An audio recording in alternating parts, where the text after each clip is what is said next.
Standar Kompetensi Kerja Nasional Indonesia atau SKKNI. Apakah Anda pernah dengar istilah SKKNI?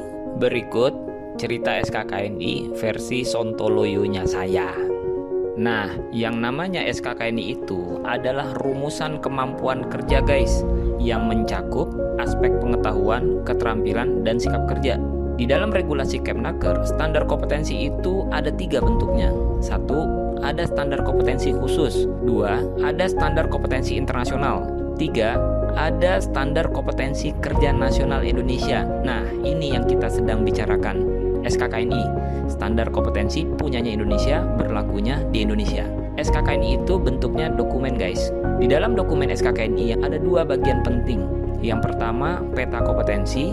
Yang kedua, uraian kompetensinya. Kita satu-satu dulu nih. Yang pertama, peta kompetensi. Peta kompetensi ini bentuknya matriks, tabel, ada kolom, ada barisnya. Nah, peta kompetensi ini adalah data kumpulan kompetensi-kompetensi yang ada di suatu lingkup usaha atau suatu sektor industri kalau kita ngomonginnya industri. Yang namanya peta kompetensi itu harus dibangun secara komprehensif dan sistematis. Sederhananya, komprehensif itu lengkap guys. Mulai dari kompetensi di level bawah seperti helper, operator, atau pelaksana, dan seterusnya. Sampai yang kompetensinya lebih tinggi seperti punyanya supervisor, engineer, atau manajer misalnya. Kalau sistematis, itu mudah ditelusur, rapi, teratur lah. Yang kedua nih sekarang, uraian kompetensi. Uraian kompetensi adalah penjabaran langkah-langkah kerja dari setiap kompetensi yang ada di dalam peta kompetensi tadi. Di sini intinya. Jadi, setiap kompetensi yang sudah di-list dalam peta kompetensi tadi itu akan dibuat standar pelaksanaan kerjanya masing-masing. Biasanya perusahaan-perusahaan itu sudah punya prosedur, SOP, working instruction, atau apalah namanya. Tapi ketika menyusun SKKNI, tolong lepasin dulu baju perusahaannya masing-masing. Di dalam SOP perusahaan, you boleh tulis apa aja. Mau 30 item hal kek, 40 kek, 50 kek, baik itu item-itemnya tentang pengetahuan, keterampilan, atau sikap kerjanya, terserah.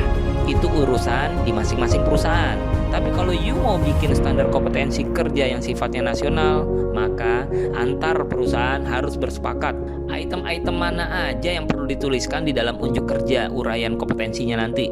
Bisa jadi yang esensial atau yang penting-penting itu nggak ada 40 item guys, tapi cuma 20 item aja, atau mungkin cuma 15 item aja udah cukup. Nah, sekarang bagian terakhir dari penjelasan saya nih. Yang namanya SKKNI itu buat nyetak orang, meng-create SDM yang kompeten. Oke, kita lihat sejarahnya. Regulasi penyusunan SKKNI itu pertama kali keluar tahun 2003, dan SKKNI yang pertama keluar itu tahun 2004. SKKNI tentang perawatan dan perbaikan otomotif kendaraan ringan. Ini merupakan buah dari suatu program pengembangan pendidikan dan pelatihan dengan istilah CBT, Competency Based Training, melalui IAPSD, Indonesian Australian Partnership for Skills Development. Nah, yang ingin digarisbawahi di sini adalah CBT dan istilah skills development-nya. Itu kata kuncinya. Jadi, SKKNI itu adalah acuan yang digunakan untuk gimana nyetak orang atau nyetak tenaga kerja siap pakai buat industri. Nanti industri terimanya orang-orang yang benar-benar siap kerja, bukan siap latih. Adapun SKKNI sebagai acuan uji kompetensi, itu adalah kegunaan tambahannya. Karena uji kompetensi itu untuk mastiin peserta didik sudah memenuhi standar dalam SKKNI atau belum. Kalau untuk mastiin kompetensi tenaga kerja existing, itu plus-plusnya lah. Makanya yang menyusun SKKNI itu harus orang-orang yang memang sehari-harinya melakukan pekerjaan, istilahnya praktisinya. Jangan sampai yang menyusun itu orang luar, outsider, bakalan beda ceritanya. Dan nanti kalau si praktisi sudah bilang kalau standar kompetensinya itu ABC, maka lembaga pendidikan atau pelatihan harus nurut untuk ngajarin A, B, C, bukan ngajarin yang lain, X, Y, Z misalnya. Gimana? Udah jadi sontoloyo kan saya?